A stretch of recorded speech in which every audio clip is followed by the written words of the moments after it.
Hello everybody, welcome to Planet Coaster 2 and welcome to the Parades Pack. That's right, the wait is over, the speculation can finally end as we are able to confirm that the DLC releasing this June the 25th alongside Update 10 will be the Parades Pack. Launching on all platforms at the price of $14.99 in British pounds sterling or $18.99 in dollars and euros, this new DLC has a lot of stuff packed into it, so let's go over it all now. Before we get started, I do just want to once again say a huge thanks to Frontier for the opportunity to check out all this stuff early so I can bring you these videos. And on that note, a number of us creators got to see this pack in action at a preview event. So I'll talk a little bit about my thoughts on what we saw in relation to everything that's in this lovely trailer here. And I've got a couple of extra screenshots to share as we go through. So yeah.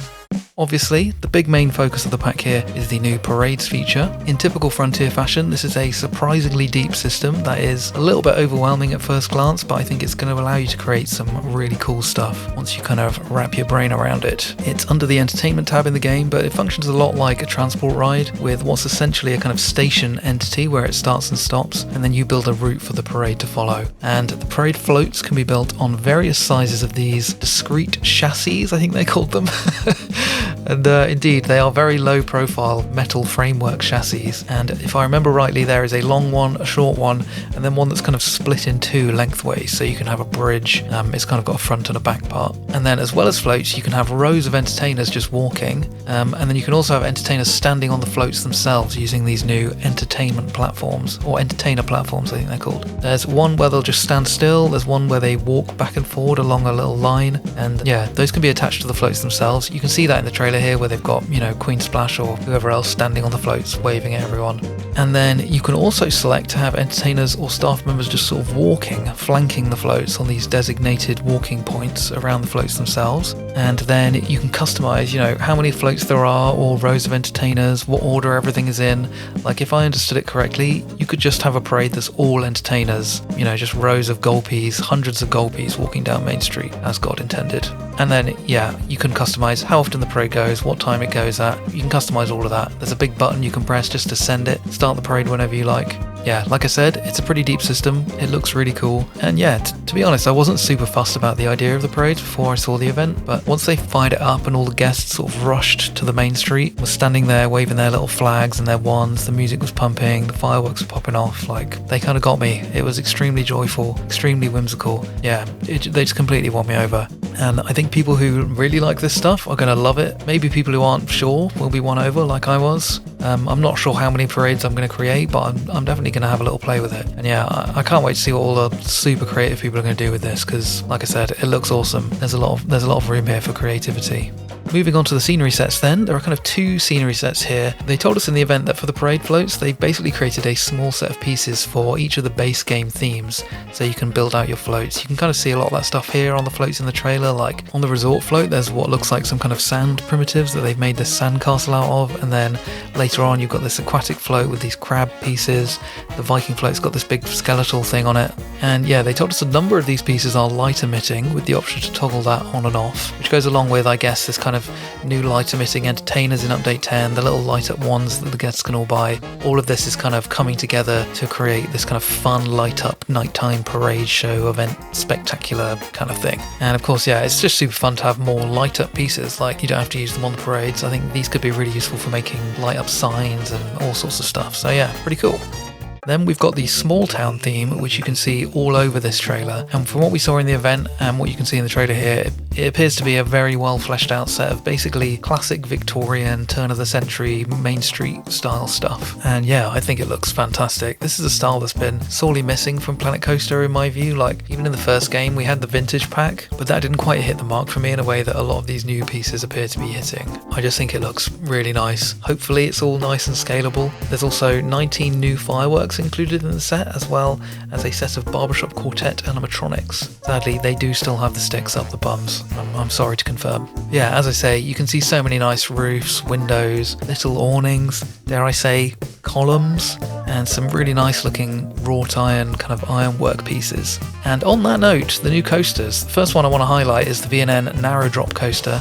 This is basically Baron from Efteling with 3 rows of 6. And in their demo park, Frontier had built this out with a similar kind of steampunk theme to Baron. And yeah, I think steampunk is now even more doable than it was before. I know a lot of people have already done really nice steampunk stuff, but when you combine all the existing cogs and pipes and all the pieces we've got with this new Victorian building set with all the ironwork and everything, like, I think people are really going to cook with this. And yeah, I'm sure that's just the beginning of like cool new theme ideas that people will be able to get out of these pieces. And yeah, the coaster itself looks really nice. I'm not sure how high up this was on people's lists, but yeah, I've definitely seen people saying it was odd that we only had the massive trains as an option for the dive coasters. But yeah, it is a little bit of an odd one. I think some people might have preferred to have seen a completely new coaster type.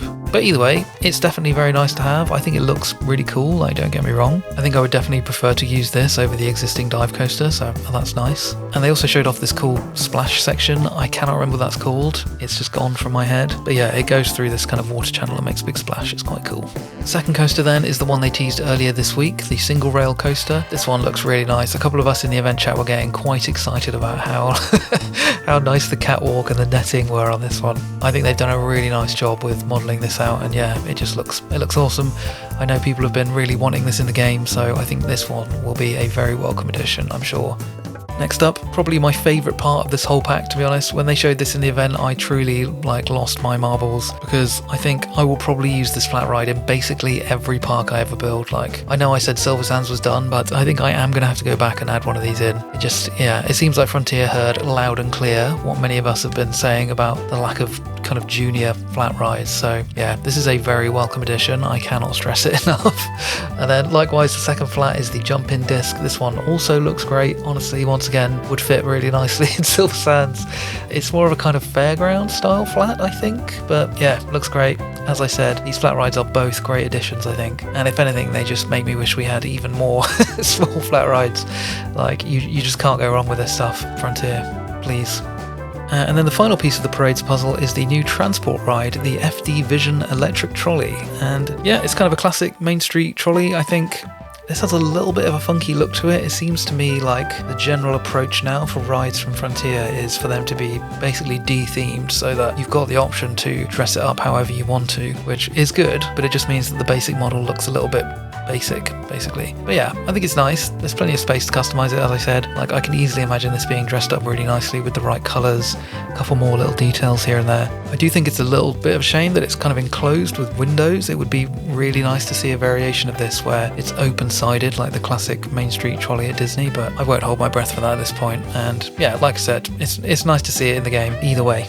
So yeah, I think that just about covers everything that there is to say at this point. I can say I came away from the preview event with a very strong overall impression, I think. Like I said, I was a little bit skeptical going in because I'm not super into parades. None of my parks currently would have a parade in them, I don't think. But yeah, they really impressed me. I think the parade system looks awesome, super deep. The small town scenery set is right up my street, if you'll pardon the pun. And yeah, for the first time ever, I think I can see myself using all the rides in this pack. Like, they just all look good to me. I think the main sticking point for a lot of people here will be the slightly higher than usual price, and I think to some degree, obviously everything is getting more expensive now, so there is that. But yeah, I don't know, I do wish we maybe got a new shop or a restaurant or something. That could have been a fun way to flesh the pack out a little bit more, but like I said at the start, the pack does have a lot of stuff in it, so yeah, I don't know. I've personally always just bought the DLCs regardless. Like, I just like having more stuff in the game, so I'm probably not the best person to ask if it's worth it. Obviously, you have to make that decision for yourself, but yeah, I would say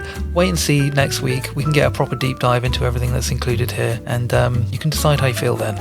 So yeah, that's what I think.